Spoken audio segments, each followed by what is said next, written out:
everyone, and welcome to Naptime News. I'm Chelsea, and have I got some news for you?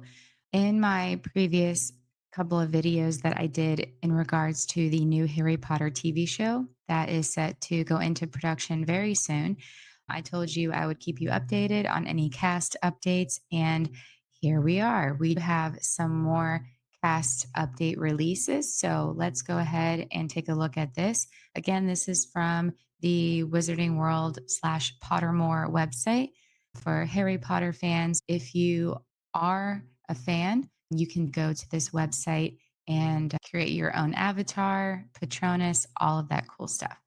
But let's go ahead and get into what this article says. So it says production kicks off for Harry Potter television series, including new casting updates and a first look at Harry. I'm really excited. All right. So discover the new cast members for the upcoming HBO show alongside the talented creative team that will be joining them. As production officially gets underway, we also got our first look at our new Harry Potter in action.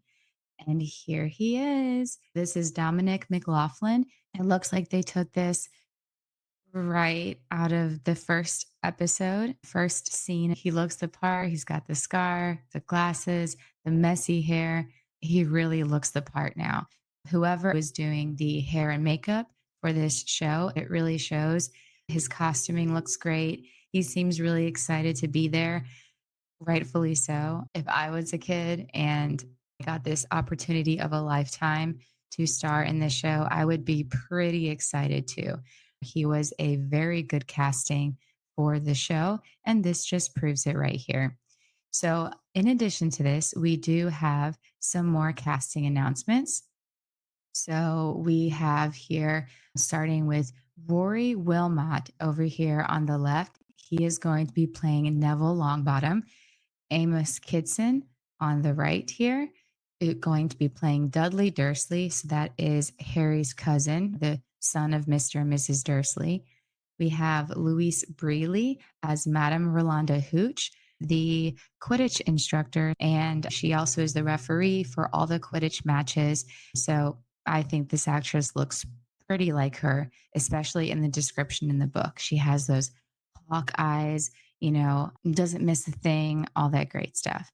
And then on the bottom right, we have Anton Lesser portraying the great wand maker, Garrick Ollivander.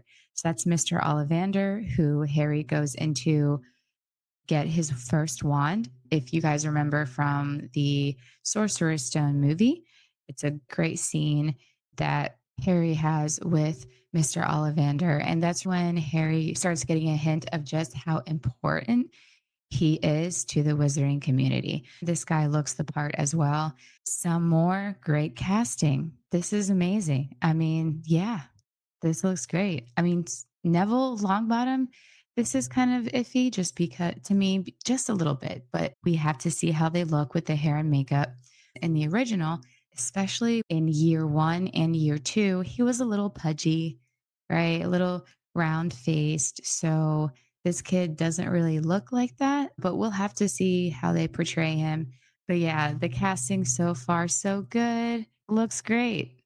Everyone continues to look great except for Snape. So we'll see how that turns out in the end. So we do have some more crew announcements as well. It's important for the casting to be great, but you also have to have a great crew doing all the magic for the movie. If you don't have a good crew behind the movie or TV show, your piece of work will not be good. So we have the crew behind the scenes confirmed as follows. Adriano Goldman for director of photography. Adriano Goldman has experience in both film and TV, most notably known for The Crown and Andor. I'm not sure if he is known for which season of Andor, but it said 2022, so I'm assuming the first season for sure. If you haven't seen The Crown on Netflix, I highly recommend that show. I did actually start watching it when it came out, and then life got in the way, so I never was able to watch the subsequent seasons, but I did watch season 1 and 2, and it is a very good show.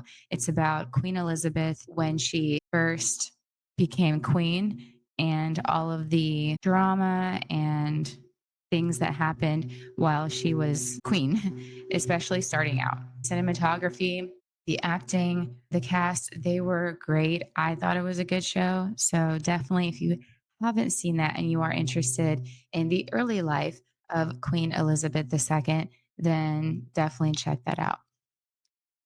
So next we have Kate Hall for hair and makeup designer. She was also known for The Crown and the show Mobland. People have been raving about it, how awesome the show is. I haven't seen it, but I may in the future. She's also known for The Crown, and the hair and makeup in that show was amazing. It fit right in with the time period, and the costumes were great as well. All of the women had gorgeous hairstyles. They really got the look and feel of the time period. So we have Paul Herbert, who is the stunt coordinator. So he actually is Emmy nominated and worked on seasons 2, 3, and 4 of Game of Thrones. And that was like during the Game of Thrones' heyday. That's when I think they were at their peak before it went downhill. The stunts in that show were awesome. The battle scenes, the sword fights, everything. So that's actually pretty promising to know that he worked on that. And he's also known for Titanic and Saving Private Ryan. So far, we have a lot of people that are heavy hitters in the industry. They have great experience, they know what they're doing. So let's see what these other people are like too. All right, so we've got Mark Holt as the special effects supervisor. He worked as a special effects supervisor on In the Heart of the Sea, Aladdin, the 2019 live action remake, Wonder Woman 1984, and Zack Snyder's Justice League. Out of those, I have seen the newer Aladdin and Zack Snyder's Justice League. I never watched the original theatrical cut of Justice League, but I heard it wasn't great. I liked Zack Snyder's Justice League. It was really long, but interesting too. So I like that. And of course, Aladdin. Now, Aladdin is actually one of my favorite live action remakes. And I know I went into all of this live action remakes. I feel like I've talked about them so much. It was actually pretty good. There were some things that they changed as well. They took some creative liberties that I wasn't a fan of, but overall, it was pretty good. The few stunts that were in there were actually pretty cool, especially Aladdin, his chase scene through the marketplace, all that kind of stuff, and the special effects as well. I know Mark Holt didn't work as a stunt coordinator, but the stunts were pretty cool in Aladdin as well. The special effects were great as well. The rendering of Abu, the monkey, he was great. All right, so now we have Mara Lepere Schloop as the production designer. So she worked on Django Unchained and Battle Los Angeles and Green Lantern. So I have seen Django Unchained and Battle Los Angeles, and those movies were amazing. All right, so moving on to Naomi Moore as the set decorator. She worked on Deadpool Wolverine, Dungeons and Dragons, Honor Among Thieves, Eurovision Song Contest, The Story of Fire Saga, and The Witcher. I have seen Deadpool, Wolverine, and The Witcher, and the sets looked pretty awesome. I haven't seen Witcher in a while. I haven't watched all the seasons of it. I think I just watched the first season and then lost interest. But Deadpool and Wolverine, the sets were pretty awesome, especially during their fight scenes, their numerous fight scenes that they've had. So she did a pretty good job with that. So we have John Nolan as the creature effects design supervisor.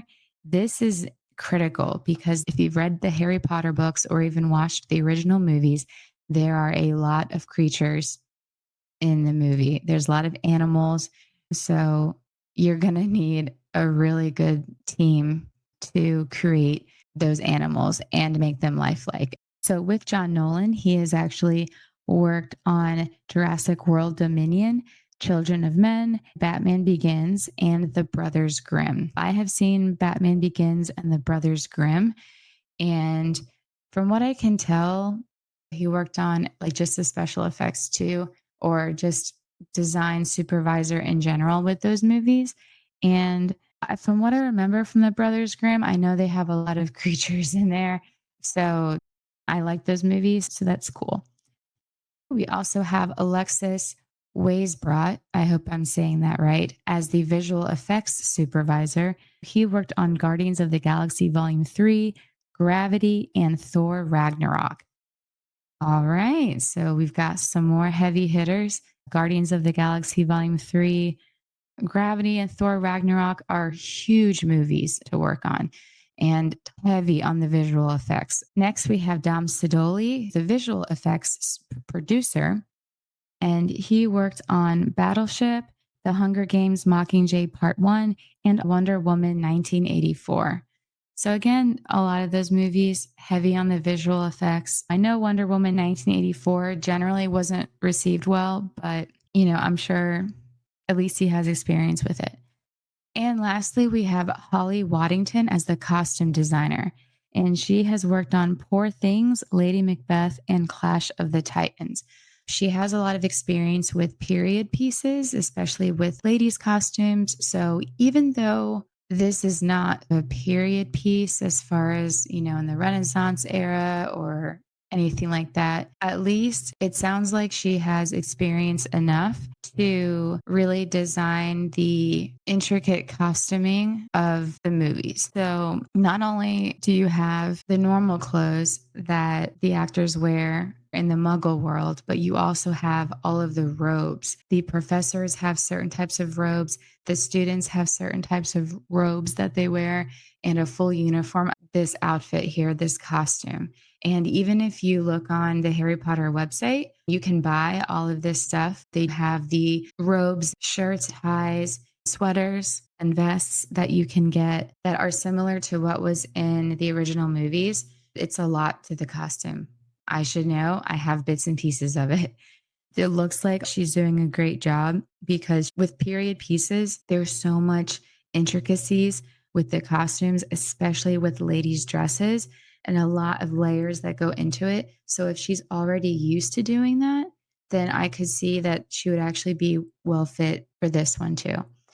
That's all we have. I think it's promising. They have a lot of heavy hitters as far as the crew goes. They have worked on tons of movies. It looks like they have the experience. So, this is very promising when you're talking about rebooting this legendary franchise. Hopefully, they'll be able to do it justice. We will have to wait and see. And I will be bringing you updates consistently about any more casting updates. Other than that, that's about it. Don't forget to like, comment, share, and subscribe for more content. And I hope you guys have a wonderful day. Bye.